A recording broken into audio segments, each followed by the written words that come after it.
Digital services కోసం channel management కోసం మరియు ఛానల్ రీచ్ అయ్యే థంబ్నెయిల్స్ కంటెంట్ గ్రోత్ టిప్స్ తో పాటు మీ ఛానల్ కి కావాల్సిన అన్ని సర్వీసులు అందిస్తాం. సంప్రదించండి తాటి నిరంజన్, యూట్యూబ్ ఎక్స్పర్ట్. మెదడు మీ శరీరంలో చాలా ముఖ్యమైన భాగం. దీనికి పెద్ద మొత్తంలో సమాచారాన్ని పంపించే, స్వీకరించే సామర్థ్యం ఉంది. మెదడు బరువులో 85% సెరెబ్రం ఉంటుంది. మెదడు మానవ శరీర బరువులో 2% ఉంటుంది. మెదడులో దాదాపు 75% నీటితో తయారైంది. 2 ఏళ్ల శిశువుకు 80% పూర్తిగా ఎదిగిన మెదడు ఉంటుంది. 18 ఏళ్ల వయసు వచ్చే వరకు ఇది పెరుగుతూనే ఉంటుంది. దాదాపు 25 ఏళ్ల వయసు వచ్చే వరకు మానవ మెదడు పూర్తి పరిపక్వతకు చేరుకుంటుంది. మీ మెదడుకు నిరంతరం ఆక్సిజన్ సరఫరా అవసరం. 5 నిమిషాలు ఆక్సిజన్ లేకుంటే మెదడు కణాలు చనిపోయేలా చేస్తాయి. దీనివల్ల మెదడు తీవ్రంగా దెబ్బతింటుంది. అలాగే మీరు ఎంత ఎక్కువగా ఆలోచిస్తే మీ మెదడు మీ రక్తం నుండి ఎక్కువ ఆక్సిజన్ ఇంధనంగా ఉపయోగిస్తుంది.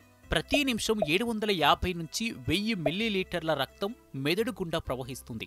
మీరు మేల్కొని ఉన్నప్పుడు మీ మెదడు దాదాపు 12 నుంచి 25 వాట్ల విద్యుత్ను ఉత్పత్తి చేస్తుంది. ఇది ఒక చిన్న బల్బు వెలగడానికి సరిపోతుంది. మెదడు కూడా వేగంగా పనిచేస్తుంది. మీ చేతులు, కాళ్ల నుండి మీ మెదడుకు వెళ్లే సమాచారం గంటకు 150 నుంచి 260 మైళ్ల వేగంతో ప్రయాణిస్తుంది.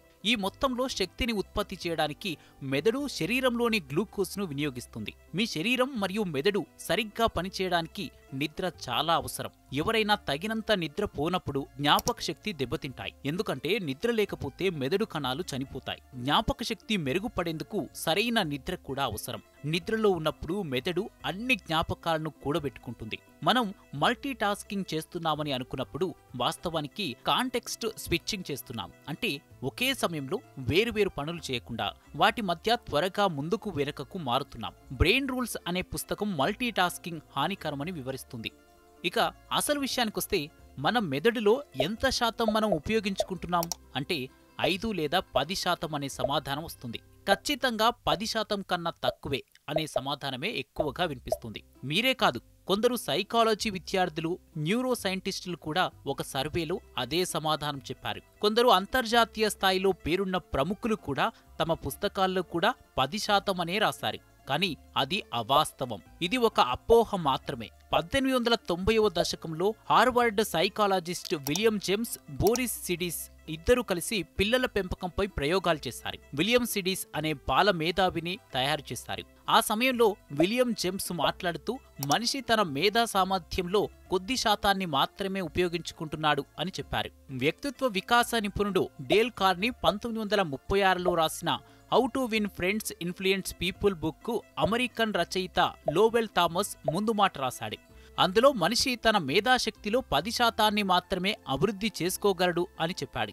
ఆ తర్వాత 1970లో సైకాలజిస్ట్, విద్యావేత్త జార్జ్ లెజ్నోవ్ సజెస్టోపీడియాను ప్రతిపాదిస్తూ మనం మన మేధాశక్తిలో 5 నుంచి 10% మాత్రమే ఉపయోగించుకుంటున్నాం అని చెప్పారు. ఆ తర్వాత అనేక మంది తమ పుస్తకాల్లో, ఉపన్యాసాల్లో మెదడులో 10% మాత్రమే ఉపయోగించుకుంటున్నాం అని రాశారు, చెప్పారు కూడా. కానీ మేధా సామర్థ్యంలో 10% ఉపయోగించుకోవడానికి మెదడులో 10% మాత్రమే ఉపయోగించుకుంటున్నారు అనడానికి చాలా తేడా ఉంది. మేధో సామర్థ్యంలో 10% ఉపయోగించుకుంటున్నారంటే మనిషి తన మేధస్సుతో తాను సాధించగలిగిన దానిలో 10% మాత్రమే సాధించగలుగుతున్నాడని అర్థం.